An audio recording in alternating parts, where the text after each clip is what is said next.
Class 10 math से डर लगता है, आप 100 में 100 लाना चाहते हैं और पिछला रिजल्ट खराब रहा है, आप मैथ्स में वीक समझते हैं अपने आप को, कोई नहीं, सब ठीक हो जाएगा, सब सही होगा। हमारे साथ हमसे जुड़े रहिए, मैं स्टेप बाय स्टेप आपको सारी चीजें बताऊंगा और आपको अच्छे से एक्सप्लेन करूंगा और आपको मैथ से डर लगना तुरंत बंद हो जाएगा, ठीक है।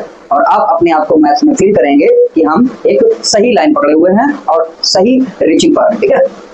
मैथ पढ़ के आप स्कोर भी बढ़ा सकते हैं आप अगर। और देखो मैं आपको बता दूं मैथ्स का इंपॉर्टेंस क्या है। अगर आपका मैथ्स ठीक है तो आप फिर आगे फ्यूचर में आप चाहे साइंस के फील्ड में हो या फिर कॉमर्स के फील्ड में हो, ठीक है, आपको कोई भी फील्ड मिल जाएगा, आपको उसमें वीकनेस फील नहीं होगी, आप उसमें स्ट्रांगली पेश आएंगे, ठीक है, और आपको बहुत अच्छे से आप उन सब्जेक्ट्स को भी कवर कर पाएंगे जो आप फ्यूचर में लेना चाहते हैं, ठीक है। तो मैथ्स एक ऐसा सब्जेक्ट है जो साइंस में भी इन्वॉल्व होता है, कॉमर्स में भी इन्वॉल्व होता है, लगभग हर फील्ड में आपका मैथ्स का यूज होता ही है, ठीक है। तो आपको मैं आपको दिखा देता हूं कि आप किन चैप्टर्स को बड़ी स्ट्रेटजी के साथ में पढ़ेंगे और क्या क्लास 10 का सिलेबस है जो आपको पढ़ना है, इंपॉर्टेंट टॉपिक्स क्या हैं, मैं उनको भी डिस्क्राइब करता हूं। तो आप स्टार्ट कहां से करेंगे? स्टार्ट करेंगे पार्ट 1 अलजेब्रा से। देखेंगे अलजेब्रा में कौन कौन से चैप्टर्स इन्वॉल्व है, ठीक है। आप देखेंगे अलजेब्रा टॉपिक में आपको रियल नंबर्स मिलेगा, पॉलिनोमियल्स मिलेगा, लीनियर इक्वेशन मिलेगा और यहाँ पर आपको क्वाड्रेटिक इक्वेशन मिलेगा। आप यहाँ पे लीनियर इक्वेशन से यानी कि इक्वेशंस को सॉल्व करना सीखेंगे और इक्वेशंस को सॉल्व करने के साथ साथ आप अपना कॉन्शियस डेवलपमेंट भी करेंगे, ओके। एंड नेक्स्ट पार्ट रहेगा आपका arithmetic progression, AP. Yes, AP में आप देखेंगे अरिथमेटिक प्रोग्रेशन में आपको यहाँ पर आप नंबर पैटर्न सीखेंगे, ठीक है। क्या सीखेंगे? नंबर पैटर्न से। यस, यहाँ पे आपको नंबर पैटर्न सीखने को मिलेगा।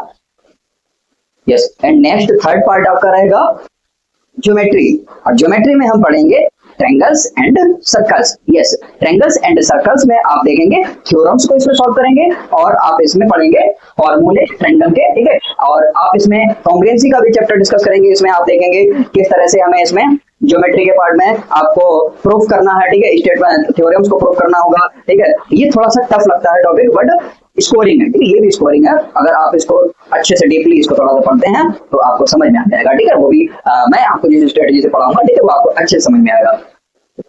एंड नेक्स्ट पार्ट इसका रहेगा क्या? ट्रिग्नोमेट्री। यस, फोर्थ पार्ट इसका ट्रिग्नोमेट्री हो जाता है। और ट्रिग्नोमेट्री में हम क्या पढ़ेंगे? ट्रिग्नोमेट्री में आपको करना होगा साइन, कॉस, टैन, इनकी वैल्यूज फाइंड करना और इनसे रिलेटेड क्वेश्चंस, ठीक है। इसके बाद में रियल लाइफ में इनका एप्लीकेशन, इनका यूजेस क्या है रियल लाइफ में, ठीक है। तो ये भी हम इसके चैप्टर्स में डिस्कस करेंगे, देखेंगे, ठीक है। इसका चैप्टर ये भी आ जाता है, इसका ट्रिग्नोमेट्री का application. Yes, and next part इसका रहेगा आपका मेंसुरेशन। और मेंसुरेशन में आप देखेंगे surface area and volume. Surface area and volume पढ़ने से आप रियल लाइफ के जो ज्योमेट्री के क्वेश्चंस होते हैं मेंसुरेशन से रिलेटेड के, ठीक है, तो आप उनके फार्मूलेज के बेस पे उनका वॉल्यूम एंड एरिया डिफाइन कर सकते हैं। यहाँ पे आपको 3D शेप्स के बारे में भी पढ़ाया जाएगा, ठीक है, जैसे कौन हो गया, सिलेंडर हो गया और क्यूबॉइड हो गया, क्यूब हो गया, ठीक है। आपको इस तरह के जो शेप्स हैं उनके बारे में भी आप जानेंगे और उनके एरिया एंड वॉल्यूम के बारे में भी जानेंगे। Yes, okay. इसका नेक्स्ट पार्ट जो है आपको वो मिलेगा, आपको क्या 6 पार्ट में आपको मिल जाएगा स्टैटिस्टिक्स एंड प्रोबेबिलिटी, ठीक है। तो स्टैटिस्टिक्स में आप देखेंगे यहाँ पर आपको डेटाज का ग्राफ दिखाया जाएगा, वहाँ पे आप इनका मीन मोड और मीडियन फ्रीक्वेंसी, ठीक है, इस तरह के आपको टॉपिक्स मिल जाएंगे। आप वहाँ पे इस तरह के क्वेश्चंस को सॉल्व करेंगे, ठीक है। फिर आप देखेंगे प्रोबेबिलिटी में आपको चांसेस यानी कि प्रोबेबिलिटी पढ़ाई जाती है, ठीक है, जो आपको ये बताता है कि कोई भी काम कितने टाइम हो सकता है, कितने टाइम नहीं हो सकता है। यहाँ पे जो प्रोबेबिलिटी होती है, जो संभावना, जिसको प्रायिकता कहते हैं हिंदी में, ठीक है, तो इस चैप्टर को भी डिस्क्राइब किया जाएगा। ये टॉपिक, ये यूनिट बहुत ही इंपॉर्टेंट यूनिट है और this is the scoring unit, ठीक है, ये स्कोरिंग यूनिट भी है, ठीक है। ओके, तो अब आप सोच रहे होंगे कि मैंने कहाँ से कौन सी यूनिट से शुरू किया था। आपको मैंने पॉलिनोमियल से शुरू करवा दिया था। Yes, that was not first unit. Unit first is number system. Number system ये आपका फर्स्ट यूनिट है। मैंने आपको इसको सबसे लास्ट में रखा है क्योंकि ये आपको स्टार्ट में मिल जाता है। अब बच्चे सारा का सारा फोकस यूनिट फर्स्ट पे फेंक देते हैं, ठीक है। तो आपको क्या करना है, यूनिट फर्स्ट, क्योंकि आप 9th क्लास में भी ये पढ़ चुके होते हैं, ठीक है, तो आपको यहाँ पर करने में ज़्यादा बोरिंग नहीं लगेगा, ये आपका हो ही जाएगा, ठीक है। तो आपको नंबर सिस्टम भी पढ़ना है, ये आपका यूनिट है, फर्स्ट यूनिट, ठीक है। यूनिट 1 आपका नंबर सिस्टम है जिसमें आप रियल नंबर्स पढ़ते हैं और रियल नंबर्स में आपको पढ़ाया जाता है क्या, रेशनल एंड इरेशनल नंबर का मिक्सचर। रेशनल और इरेशनल तो दोनों तरह के नंबर्स होते हैं, उनका combination is called real numbers, उनके कॉम्बिनेशन को रियल नंबर्स कहते हैं, ठीक है।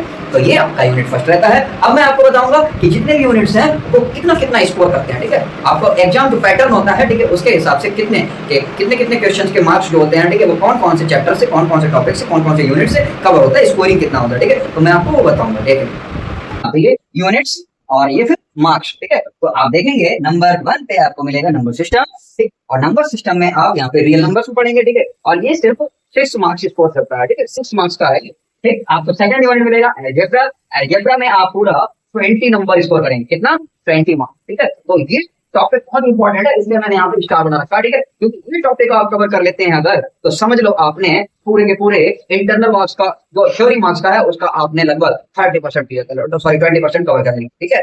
आप यहाँ पे देखेंगे अलजेब्रा के बाद में आपको मिलेगा कोऑर्डिनेट ज्योमेट्री, कोऑर्डिनेट ज्योमेट्री आपका सिर्फ 6 मार्क्स का है, बहुत ही छोटा चैप्टर है, आप यहाँ देख सकते हैं। क्वेश्चन नंबर सॉरी फिर आपका मिलेगा यूनिट ज्योमेट्री, और ज्योमेट्री में आप देखेंगे ये 15 मार्क्स स्कोर कर रहा है, ये भी सेकंड टर्म पे ये थोड़ा सा ज्यादा स्कोरिंग टॉपिक है, ठीक है। फिर आप देखेंगे ट्रिग्नोमेट्री, ट्रिग्नोमेट्री आपका नया टॉपिक है, क्लास में 9 तक आपने नहीं पढ़ा है, ठीक है, ये सारी चीजें थोड़ी सी पहचानी हुई थी, जो भी टॉपिक यूनिट्स आपने अभी देखे, लेकिन ये आपका क्लास 10 में आपको न्यू मिलेगा, ठीक है। आप देखेंगे ये 12 मार्क्स स्कोर कर रहा है। इसके बाद में आप देखेंगे मेंसुरेशन, मेंसुरेशन में आप पिछली क्लासेस में पढ़ चुके हैं, ये ज्यादा टफ नहीं लगेगा आपको क्योंकि थोड़ी सी प्रीवियस नॉलेज आपको होगी ही, ठीक है। सही है, आपका पूरा 10 मार्क्स स्कोर करता है। इसके बाद देखेंगे आप स्टैटिस्टिक्स, क्योंकि ये भी टॉपिक्स आप कभी ना कभी पहले पढ़ते ही रहे हैं, ठीक है, ग्राफ्स को पढ़ते रहे हैं, ठीक है, आप इस तरह के टॉपिक पढ़ते रहे। प्रोबेबिलिटी भी आपको 8 क्लास में और 9 क्लास में मिल ही जाता है, ठीक है, तो आप इसको देख सकते हैं, ये 11 मार्क्स पूरा स्कोर करेगा, तो जाएगा 80, ठीक है, ये 80 नंबर आपका स्कोर कर देगा और आपको पढ़ाऊंगा, ठीक है। तो जुड़े रहिए हमारे चैनल प्रज्ञान स्टडी नोएडा से, और लाइक करें, सब्सक्राइब करें एंड शेयर करें।